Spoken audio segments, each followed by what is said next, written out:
ये भगवान की योग माया बड़ी विलक्षण, विचित्र और अलौकिक है। आपका जैसा भी भाव वैसे आपको भगवान दिखाई दे, पक्का मानिए।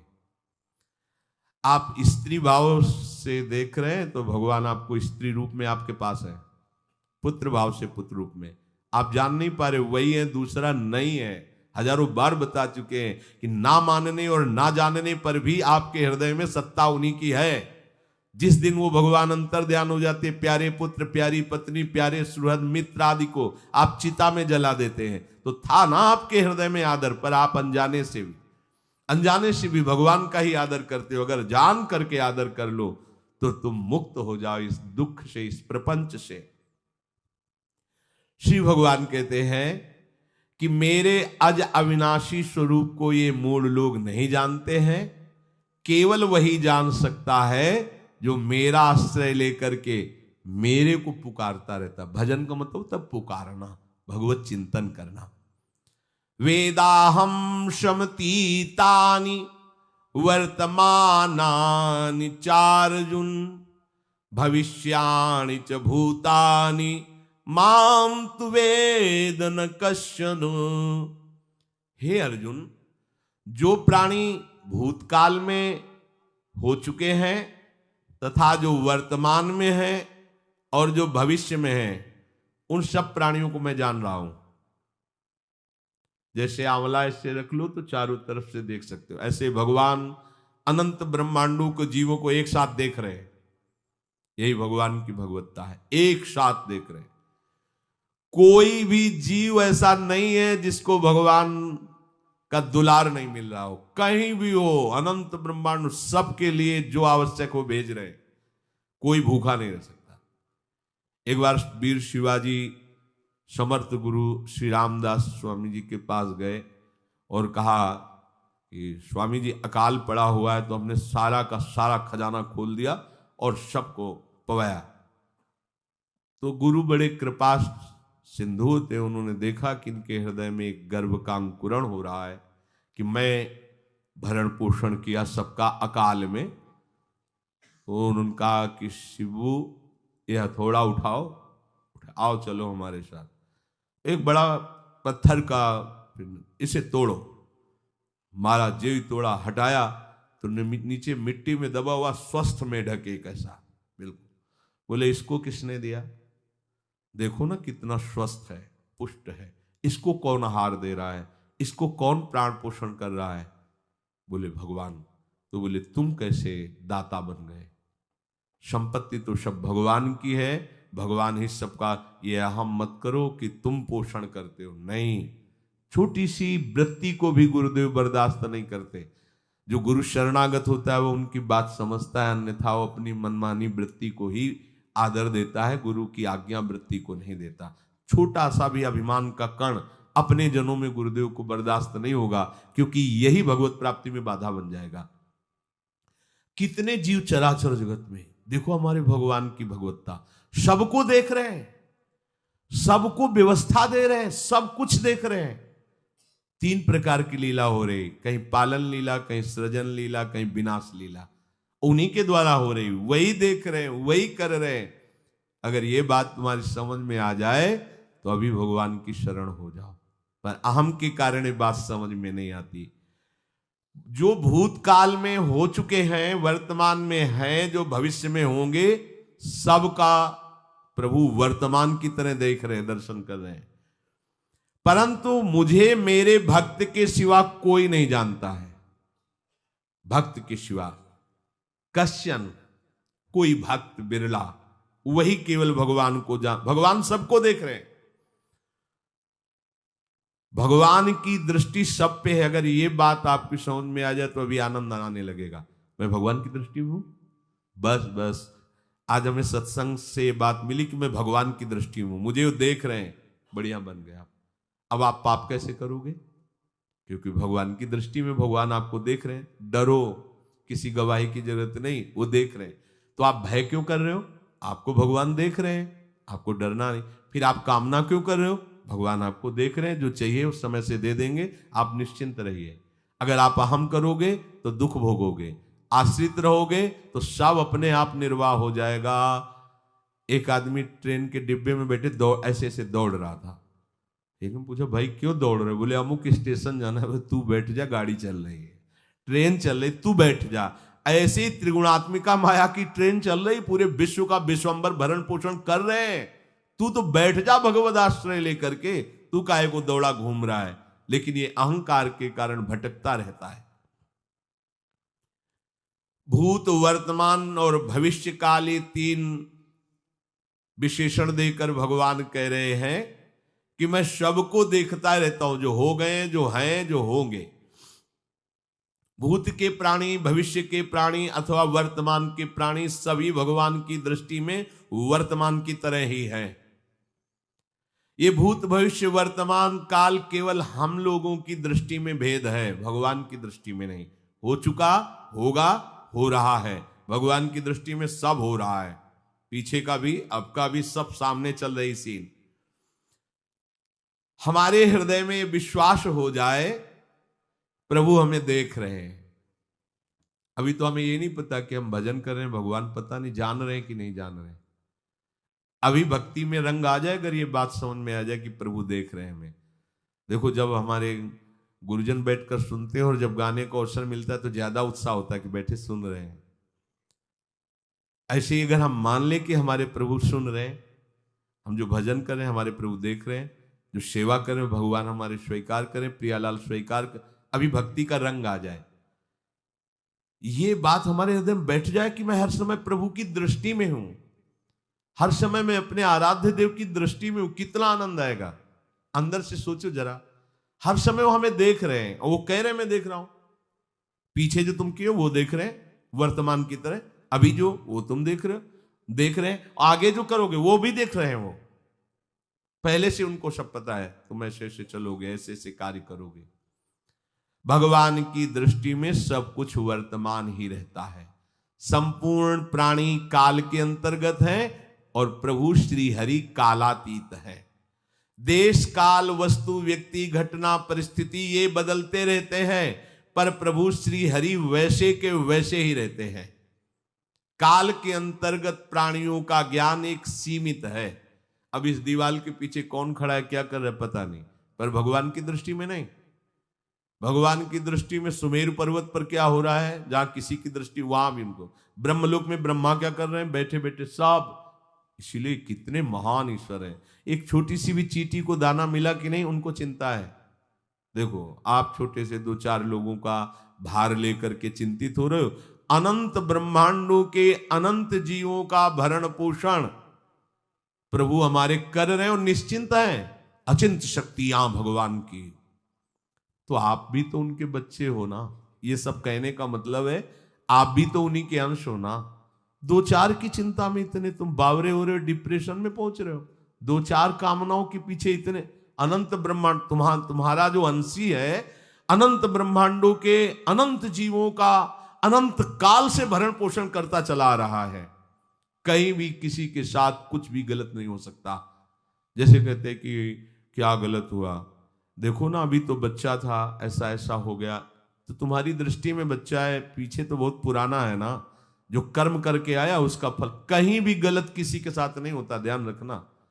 जहां कुछ होता है, अभी हमने देखा मानो कि ये तो बहुत गंदा है, तो सीधे जा रहा था, ये आदमियों ने मिलकर इसे पीटा, अभी सीधा चल रहा, पीछा टेढ़ा चल के आया है, और जिनको पीटा है वही आके इसे पीट रहे हैं। अब हम वर्तमान को तो देख रहे हैं ना, पीछे की बात तो देख नहीं रहे ना, और भगवान पीछे की देख रहे हैं कि इसने पीछे बहुत ऐसा गलत किया, उसका हिसाब इसको मिल रहा है, इसलिए चुपचाप देखते रहते हैं। ध्यान रखना, इतना भी गलत नहीं हो सकता इस सृष्टि में। वो कैसे गलत नहीं हो रहा, अभी तो नवयुवक था, उसने कुछ ऐसा किया ही नहीं, अभी तो नई अवस्था थी, अभी तुम्हें दिखाई दे रहा है 15 वर्ष का है, लेकिन भगवान देख रहे हैं मेरा पुरातन अंश है, किस जन्म से क्या क्या करते चला आ रहा है। ये ज्ञान हो जाएगा तो किसी भी बात में आपको दुख नहीं पहुंचेगा, विक्षेप नहीं पहुंचेगा। नहीं, बड़े बड़े विक्षिप्त हो जाते। एक गौतमी नाम की महान तपस्विनी थी, महाभारत में कथा आती है, उसका एक ही पुत्र था और उसको सांप ने काट लिया। तो वहां की कुल भील उठा के लाए और कहा, देवी मां ये देखो सांप ने तुम्हारे बेटे को काट लिया। तो उनका इतनी सामर्थ्य सांप की कैसे हो गई कि मेरे बेटे को काट लिया और मेरे से भय नहीं माना। आकर्षण वृत्ति जीव ही की, सांप सामने आ गया, तूने क्यों काटा, मैं तुम्हें भस्म कर दूंगी। तो आपने कहा पहले हमारी प्रार्थना सुन लो। मेरे सर पर मृत्यु ने आकर के अपना शासन जमा लिया और कटवा दिया, मेरा कोई दोष नहीं। मृत्यु का आकर्षण किया, महान तपस्विनी भगवान व्यास देव जी ने ये लीला कथा गाई है। मृत्यु का आकर्षण किया, साक्षात मृत्यु सामने आ गई, थर थर कांपने लगी। गौतमी जी ने कहा मैं अपने तपस्या के बल से तुम्हें भस्म कर दूंगी। हमारे ऐसे निष्पाप बालक को तुमने सांप के द्वारा प्रेरित करके कटवाया। बोले मेरे ऊपर काल का शासन है, काल ने मुझे प्रेरित किया, मैंने सांप को प्रेरित किया, मेरा कोई दोष नहीं, ये काल का शासन। काल का आवाहन किया, काल उपस्थित हुआ। काल ने कहा कि मेरा इसमें कोई दोष नहीं, इस बालक के पूर्व जन्म के कर्म के द्वारा मैं प्रेरित हूं। इस बालक के कर्म से प्रेरित होकर मैंने मृत्यु को प्रेरणा की, मृत्यु ने सांप को प्रेरणा की और इसने डस लिया। अब आप बताओ किसका दोष है? शांत हो गई, क्योंकि इस बालक के ही तो कौन काहू के सुख दुख कर दाता, निजकृत कर्म भोग सुन भ्राता। कोई किसी के सुख दुख का हेतु नहीं है, अपने कर्म ही है जो हमको दुख सुख देते हैं। और ये भगवान देख रहे हैं। कोई, जैसे आपको अभी मनुष्य शरीर मिला, स्वतंत्रता है, अब आप जो पापाचरण चाहो छूट है कर सकते हो, या जो पुण्य कर्म चाहो कर सकते, या भजन करना चाहो कर सकते हो। ये स्वतंत्रता केवल मनुष्य शरीर को दी गई है। आपको जो पूर्व भोग मिल रहे हैं वो आपके पीछे के कर्मों के हैं। तो जो ज्ञानी जन होते हैं, विवेकी जन होते हैं, आए हुए प्रारब्ध को भोग लेते हैं, नया कोई पाप नहीं करते, निरंतर भजन करते रहते, भगवान की कृपा से मुक्त हो जाते। अगर भगवान की शरण में नहीं होगे, भजन नहीं करोगे, तो आपके ऊपर बहुत से ऋण है, दुर्गति हो जाएगी। ऐसा नहीं है। आप यहां भी तो देखो ना, आपके मकान, आपका व्यापार, सब कुछ आपका कहा जाता है, लेकिन सब कुछ सरकार का है। हर चीज का टैक्स देना पड़ेगा तुम्हें, पानी का भी टैक्स देना पड़ेगा, मकान का भी टैक्स देना पड़ेगा, और तुम भी जो करोगे वो पैसा दो सरकार को। टैक्स तुम ऐसे फ्री थोड़ी जा नहीं होता, देना पड़ता है ना। आप मान लो नौकरी कर रहे हो कि हमारी नौकरी करे, तो उसमें सरकारी टैक्स कटेगा आपका, क्योंकि आप सरकारी आदमी हो, भारत देश के वासी हो। ऐसे ही ये टैक्स लगे हुए हैं सरकारी भी, मातृ ऋण, पितृ ऋण, ऋषि ऋण, ये टैक्स है। ऐसा नहीं कि तुम कमाओ खाओ और इसके बाद मर के जाओ स्वर्ग मिलेगा। टैक्स चुकाओ। ये मनुष्य शरीर मिला, इन ऋणों से मुक्त हो। अगर नहीं हुए तो अभी तुम्हें दुर्गति होगी। आप देखो, जब कभी ऐसी सूचना मिलती कि अमुक आदमी का अमुक धन पकड़ा गया, तो इनाम दिया जाता है क्या कि इतना कमा लिया? सजा दी जाती है, तुमने टैक्स की चोरी की। अगर चोरी नहीं की, मेहनत से कमाया या व्यापार से कमाया, दिया नहीं सरकार को, हाँ दिया नहीं, इसीलिए तुम्हें टैक्स की चोरी का दंड मिलेगा, सारा धन अपहृत हो जाएगा, तुम्हारी निंदा होगी, तुम्हें सजा मिलेगी। बोलो मिलती है नहीं? ऐसे ही ये लड़का, बच्चा, पत्नी, पुत्र, परिवार जो भी है, ये सब श्री भगवान का तुम्हें टैक्स देना है। क्या टैक्स देना है? भगवान की शरण होकर उनका सुमिरन करो, सारे ऋणों से वो मुक्त कर देंगे। एकादश स्कंद में कहा है, मेरा भजन करने वाले का कोई ऋण नहीं रह जाता। और नहीं तो महाभारत में ही प्रसंग आता है, एक जरत्कारु नाम के ब्रह्म ऋषि थे। ऋषि और भक्त में बड़ा अंतर होता है। वो तपस्या प्रधान, जैसे दुर्वासा ऋषि तपस्या प्रधान थे, वो बाल ब्रह्मचारी और तपस्या से युक्त एक दिन भ्रमण कर रहे थे, तो आवाज आई, मेरी रक्षा करो, मेरी रक्षा करो। तो उस आवाज की तरफ बढ़े तो देखा कुएं में उल्टा लटके हुए हैं बहुत से ऋषि, और एक केवल तंतु है, एक केवल तंतु है जिसमें दो चूहे लगे हुए उसको भी काट रहे हैं, एक काला और एक श्वेत। तो उन्होंने देखा और दयालु हो गए कि ऋषियों, मैं तुम्हारी कैसे रक्षा कर सकता हूं? तो उन्होंने कहा कि ये जो दो चूहे हैं रात और दिन हैं, और जो हम लोग हैं ये तुम्हारे पितर हैं।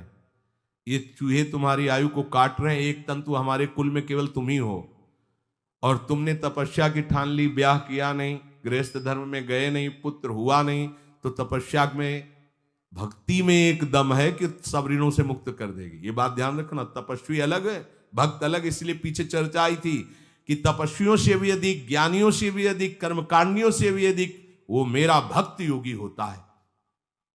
तुमने तो ब्याह किया नहीं, तो अब ये तंतु रात दिन तुम्हारे जीवन को काट रहे, जहां तुम खत्म हुए हम सब नरक में गिर जाएंगे। पितरों ने कहा तुम पितर ऋण से युक्त हो, मुक्त तभी होगे जब ऐसा करो। वो दृश्य खत्म, अंतर ध्यान हो गया। वो बड़े दुखी हुए कि क्या करें। तो उन्होंने मन में निश्चय किया कि अब ब्याह तो करूंगा पितरों के उद्धार के लिए। इतने बड़े तपस्वी हैं जरत्कारु जी, बड़ी महिमा है, लेकिन बात यहां फंस गई। पितृ, उन्होंने मन में निश्चय किया कि कोई आके अपनी कन्या दे दे और उसका भी नाम जरत्कारु हो। मैं बिल्कुल भरण पोषण नहीं करूंगा और कभी हमसे कोई प्रश्न ना करे। ऐसी अगर कोई कन्या देगा तो मैं स्वीकार कर लूंगा। अब ऐसे ना नगर जाना है ना किसी से बात करनी, तो वृक्षों से कहते अपने पितरों के उद्धार के लिए मैं चाहता हूं कि कोई पाणी ग्रहण संस्कार करा दे, कोई हमारे नाम की कन्या को दे दे, और ऐसा ऐसा व्रत है। ऐसा ही बोल रहे थे, वासुकी नाग उपस्थित हो गए और उनकी बहन का भी नाम जरत्कारु था। उन्होंने कहा सुनिए महाराज, मैं नागराज वासुकी हूं, सब देव रूप में, कोई ऐसे नहीं सांप वैसे बने, देव रूप, और सुंदर कन्या जरत्कारु। बोले ये कन्या मैं आपको समर्पित करता हूं, हमारा सौभाग्य होगा आप जैसा महर्षि हमारी बहन का पति बने। इसका भी नाम जरत्कारु है, और आपकी जो इच्छा है कि मैं भरण पोषण नहीं करूंगा तो मेरे पास संपूर्ण वैभव है, आप भी पधारिए, मैं आपका भी भरण पोषण करूंगा, अपनी बहन का भी।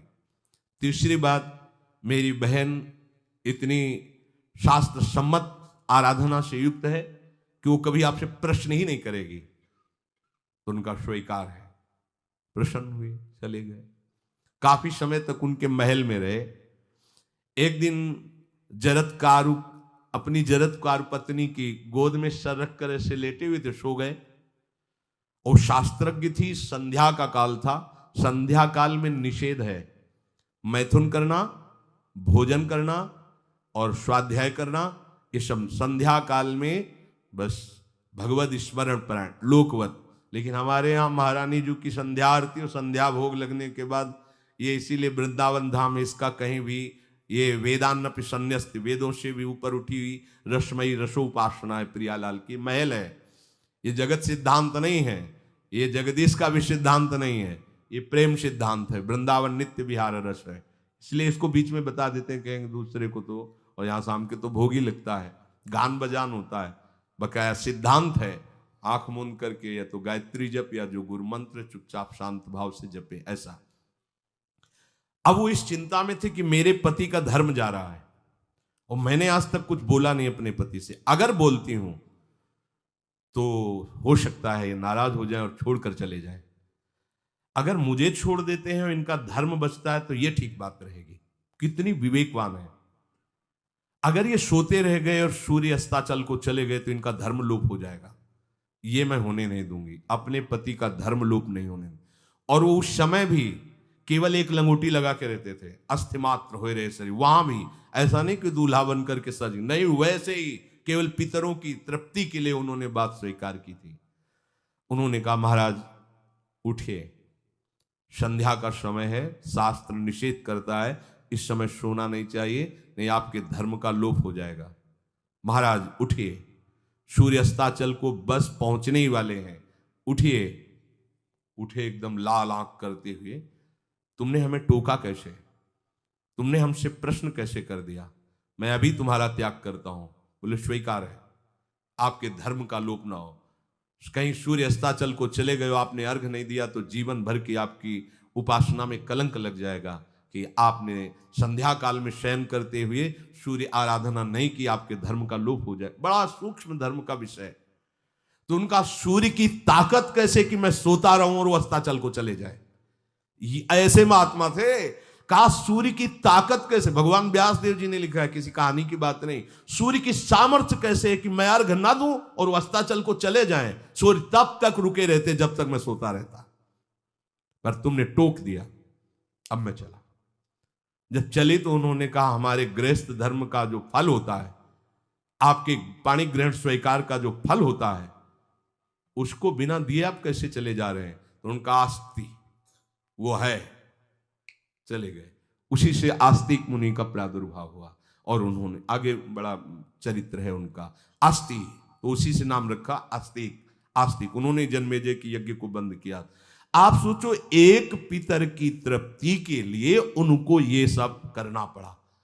और श्री हरिशरणम और निरंतर भजन, तो मातृण, पितृण, देवऋण, ऋषि ऋण, सब ऋणों से उपासक मुक्त होकर के परम धाम को जाता है, एकमात्र भगवदास है। पर ये मूढ़ जन इस बात को नहीं जान पाते हैं। बिना कारण कृपा करने वाले प्रभु जीव को मनुष्य शरीर देते हैं। ये मनुष्य शरीर अंतिम शरीर है, अगर इसमें नहीं बना तो फिर चले जाओगे 84 लाख योनियों के चक्र में। इसी शरीर में अनंत जन्मों के संचित कर्म समुदाय का नाश करके भगवत प्राप्ति होती है या मोक्ष पद मिलता है। कौन सा प्राणी किस गति को जाएगा भगवान देखते हैं पर संकल्प नहीं करते, ध्यान रखना, क्योंकि आगे की भी देख रहे हैं, वो देख रहे हैं जो तुम कर रहे हो वैसे गति बनती चली जाएगी। भगवान संकल्प नहीं करते। भगवान तो एक बार संकल्प कर दिया, एको हम बहुश्यामा, उसी में बहुत रूपों में प्रकट हो गए।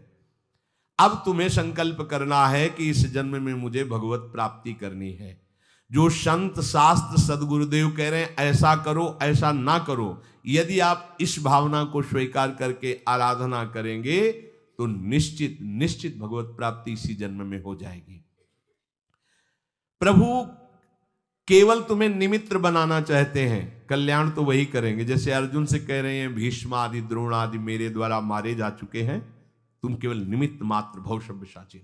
ऐसे ही अय उपासक तू केवल निमित्त बन जा, जो शास्त्र सदगुरुदेव आज्ञा करते हैं वैसे ही तू चल दे अपने मन को मार के, केवल तू निमित्त बन जा। कल्याण या भगवत प्राप्ति या मोक्ष वो तो भगवत कृपा से होगी। पूरी उद्धार की सामग्री तेरे अंदर जागृत कर देंगे प्रभु, केवल तू निमित्त बन जा, मेरी कृपा तेरी सारी बात बना देगी। विश्वास करो, इस बात पर विश्वास करो। भगवान कह रहे हैं तुम निमित्त बन जाओ, जो आदेश कर रहे हैं वैसा पालन करो, काम तो सब मेरी कृपा कर देगी। जो ऐसे मनुष्य शरीर ऐसी कृपा प्राप्त होने पर भी भगवत प्राप्ति नहीं कर पाता, तो मयानुकूलेन नभस्वतेरितम पुमान भवाब्धिम न तरेत सा आत्मा। ऐसी मेरी कृपा का सहारा मिलने पर यदि वो भगवत प्राप्ति नहीं कर पाता तो बोले आत्महा है, वो आत्महत्यारा है, वो दुर्गति को प्राप्त होता है। मनुष्य के लिए खास बात है कि प्रभु ने कृपा करके तुम्हें जो सामर्थ्य दी है, जो समझ दी है, जो सामग्री दी है, उसका दुरुपयोग मत करो। केवल भगवत प्राप्ति के लिए चलो, केवल भगवत प्राप्ति के लिए। ये सबकी समझ में नहीं आएगा, बिल्कुल बात समझ ले। केवल भगवत प्राप्ति के, ये जो कहते हैं कि और हमारे धर्म कर, ये सब फसाव है। आप गृहस्थ बने रहो, आप व्यापारी बने रहो, पर आप लक्ष्य रखो कि मुझे इस जन्म में भगवत प्राप्ति करनी है। आपका लक्ष्य दृढ़ होगा तो नाम जप चलता रहेगा, संसार का कोई विकार आपको परास्त नहीं करेगा। अगर आपने ऐसा अटल निश्चय कर लिया तो तुम्हें जो भगवत सामर्थ्य मिली उसका तुम दुरुपयोग नहीं करोगे। देख लो, अपने लोग बहुत बड़ी गलती करते हैं, जो आध्यात्मिक ऊर्जा शक्ति उसको विषयों में दुरुपयोग करके नष्ट कर रहे हैं। कहते हैं अब हमारा मन नहीं लगता, अब हमारा बड़ा शांति है, घबराहट है। क्यों शांति है, क्यों घबराहट है? जब तक तुम धर्म विरुद्ध नहीं करोगे तो अशांति नहीं हो सकती, भय नहीं लग सकता, विषाद नहीं हो सकता, क्लेश नहीं हो सकता। लिख लो ये बात। किसी को भी कभी भी भय महसूस हो रहा है, अशांति महसूस हो रही, घबराहट महसूस हो रही, आप भगवत प्रदत्त शक्ति का दुरुपयोग कर रहे हैं, समय का दुरुपयोग कर रहे हैं, सामग्री का दुरुपयोग कर रहे हैं, अर्थात कोई न कोई अधर्म आचरण कर रहे हैं। अब भी आपको उपाय बता देते हैं। यदि तुम्हारा मन जलन पैदा कर रहा है तो भगवान से हाथ जोड़कर कहो कि हे नाथ, मेरे से अब तक जो गलतियां हुई हैं उन्हें क्षमा कर दो। आगे मैं गलती नहीं करूंगा, आपके बल से, आपके बल से। ये भी ध्यान रखो, आपके बल से, अपने बल से नहीं, आपके बल से। हे नाथ ऐसा मुझे बल दो जिससे कभी मैं आपके और गुरुदेव के विपरीत न चलूं। अगर कोई हमसे गलती हो जाए तो मुझे तत्काल दंड दे देना, क्षमा मत करना। आगे ये बहुत बढ़िया बात है। अगर हमको क्षमा कर दिया जाएगा तो हमारे मन को उत्साह बढ़ जाएगा फिर गलती करने का। अगर दंड दे दिया जाए तो मन डर जाएगा। इसीलिए प्रार्थना में ये भी कहना चाहिए, पर हिम्मत नहीं पड़ेगी क्योंकि मन को बहुत दुलार करते हैं ना, कि प्रभु मेरे से जो गलती हुई उसे मुझे दंड दे दो, मैं क्षमा नहीं चाहता। क्योंकि हम देखते हैं जब हम क्षमा कर देते हैं तो उसका उत्साह बढ़ जाता है मन का और गलत करने का। प्रभु इसे क्षमा मत करो, इसे दंड दो। एक बार इसकी भरपूर बेइज्जती होनी चाहिए। जब इसको सब देखेंगे हाँ ये, तो अपने आप ही मन सही रास्ते में आ जाएगा। प्रभु आप क्षमा कर देते और बात गुप्त रहती है तो इसको बढ़ावा और मिल जाता है और पापाचरण कर, क्योंकि ये दुष्ट है ना। अगर साधु हो तो बचत हो जाए कि देखो प्रभु ने इस गलती को छुपा दिया और कोई जाना भी नहीं और क्षमा भी कर दिया, अब मैं आगे से बिल्कुल नहीं करूंगा। ये दुष्ट है ना, ये ऐसा नहीं करता। क्षमा हो गई तो उसको लगता है आगे भी क्षमा हो जाएगी, चुपचाप चलो मनोरंजन करते हैं। नहीं प्रभु मुझे दंड दीजिए, जैसे कुंती जी कहती है मुझे विपत्ति दीजिए। ऐसे उत्तम भक्त वही है। हे नाथ आज तक जो गलतियां हुई क्षमा कीजिए, आगे गलतियां नहीं होंगी, ये मैं आपके बल से कह रहा हूं। प्रभु यदि मेरे से चूक हो जाए तो आप क्षमा मत करना, मुझे दंड देना जिससे मेरा सुधार हो जाए, मैं आपके अनुकूल चलने लगूं। मनुष्य की असमर्थ दो तरह से होती है। एक असमर्थ कि वो कर ही नहीं सकता। जैसे किसी से कहा जाए कि तुम ये मकान उठा करके वहां रख दो, तो कर ही नहीं सकता। ऐसी सामर्थ्य जो आप में करने के लिए भगवान कभी आदेश ही नहीं देंगे, ध्यान रखना। एक बात ध्यान दीजिए, कोई भी ऐसी भगवद आज्ञा या गुरु आज्ञा नहीं होती जो आप नहीं कर सकते। आप जो कर सकते हैं वही आज्ञा होती है। दूसरी असमर्थ ये होती है कि करना चाहता हूं, समय भी है, पर पता नहीं कोई अंदर से करने नहीं देता। भजन करना चाहता हूं, ब्रह्मचर्य से रहना चाहता हूं, और अनुकूल कृपा भी है, सत्संग मिल रहा है, धाम वास सब, पर कोई हमारे ऊपर सवार हो जाता है और हमसे ऐसा करवा लेता है। यह है प्रमाद, यह है मूढ़ता। यह साधक को नष्ट कर देती है। दो प्रकार की असमर्थता की बात हुई। एक ये कि भाई हम असमर्थ हैं, कहा गया कि इस मकान को वहां उठा के रख दो, नहीं रख सकते, तो ऐसा आदेश ही भगवान और गुरुदेव का होता नहीं होगा। और अगर आदेश हो गया है तो आप उठा के देख लेना, आप उठा लोगे। अगर आपको यह ध्यान रहा कि गुरुदेव की आज्ञा है, हरि की आज्ञा है, हो जाएगा। हम कई बार आपको कहा है, अंगद को ऐसे मसल दें, ऐसे वीर थे रावण की सभा में, पर राम प्रताप सुमिरपन रोपा। इस सभा में कोई बड़ा वीर हो, मेरा पैर उठा दे, राम जी सीता जी हार जाएंगे, वापस चले जाएंगे। ये बात थर्रा देने वाली बात है। घबरा, आराध्य देव और माता जानकी दोनों को दांव में लगा दिया, उठा दे कोई पैर। पर उनको भरोसा था कि मैं राम के बल पे कह रहा हूं। राम बल आकर के विराजमान हो गया, कोई नहीं उठा पाया। आखिरी में रावण झुका, मेरे झुकने से, मेरे सामने झुकने से तेरी बात नहीं, तो जो बार बार जिनको मनुष्य कह रहा है उनके चरणों में जा। मैं उनका एक तुच्छ दास हूं, यदि आदेश हो जाए तो घूंसा से सबको मार करके तेरी पत्नियों को बंदी बनाकर और तुझे अभी राम जी के सामने डाल दूं। ये अंगद नहीं बोल रहे थे, ये राम प्रताप बोल रहा था। ऐसे ही यदि आपको आदेश कोई शास्त्र का या गुरु का है तो आप अक्षरशः समझ लीजिए उसमें उनका बल भी है, पर हम लोग उस बल का तिरस्कार कर देते हैं। थोड़ी सी मन की डालकर उसको हल्का किया तो वो बल वापस हो गया। सीधे जो बात मानी जाती है उसमें उनकी कृपा शक्ति होती है, और जो अपनी मन की लगा की जाती है वो साधन होता है। कृपा शक्ति और साधन में अंतर होता है। तो जो हम कर सकते हैं, आदेश है, हम करना भी चाहते हैं और नहीं करते हैं, इसका हमारे अंदर प्रमाद का राज्य है। प्रमाद।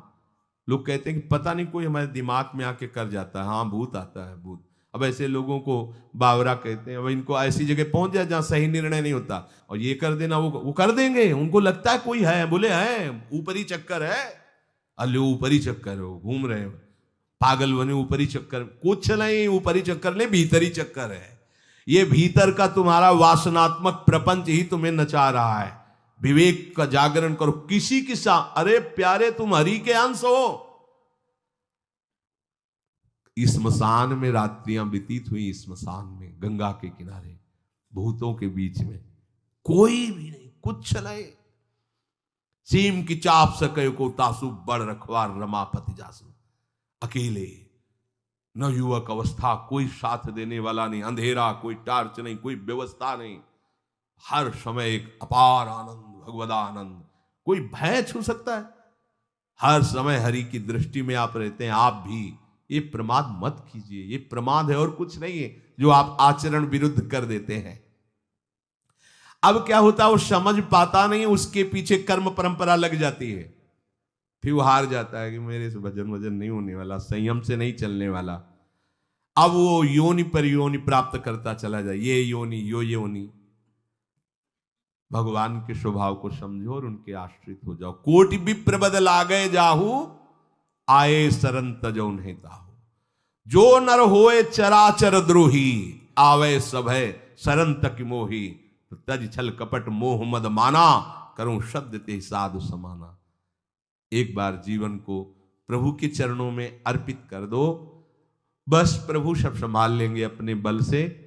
अपने बल से संभालने का तात्पर्य है आप उनकी आज्ञा पालन का प्रयत्न करो। प्रयत्न की सफलता प्रभु के द्वारा होती है। जब हम प्रयास करते हैं ना, तो प्रभु हमें आगे से आगे रास्ता देते चले जाते हैं, और ये जन्म भगवत प्राप्ति होनी ही चाहिए। अब इसके नीचे सौदा मत कर लेना। प्रभु से मिलने के सिवा और कहीं सौदा न कर लेना, क्योंकि आपके पास धन है।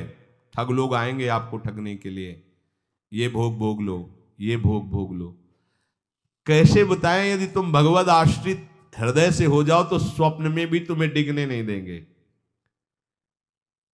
एक बार किसी उपासक ने अपना अनुभव बताया कि स्वप्न में उसके सामने कई भोग सामग्रियां से भरा हुआ मकान, सब व्यवस्था, वो एक बहुत सुंदर तरुणी, बस हमने आपको पसंद कर लिया। ये स्वप्न की बात, हमने आपको पसंद कर लिया, हम जिसकी खोज में थी वो आप हमें मिल गई, बस अब तो हमारे जीवन धन आप ही हो। वो सुनने लगा, मतलब उसको अच्छा लगने लगा ये बात सुनने में। इतने में ही एक देवी प्रकट हुई, इतना सुंदर रूप कि करुणा बरस रही थी उस रूप से, और स्पष्ट कहती ये छल है, ये कपट है, झुकना मत, देखना मत, इसकी सुनना मत। यदि सुन लिया और इसके प्रलोभन में झुक गए और इसको देख लिया तो तुम चले जाओगे, तुम्हारा आंख खुल गई। बड़ा आनंद हुआ उस उपासक को कि स्वप्न में भी आश्रयदाता उसको डिगने नहीं देते। स्वप्न में भी, ये बात समझ लो, स्वप्न में भी भय आने नहीं, स्वप्न ही था।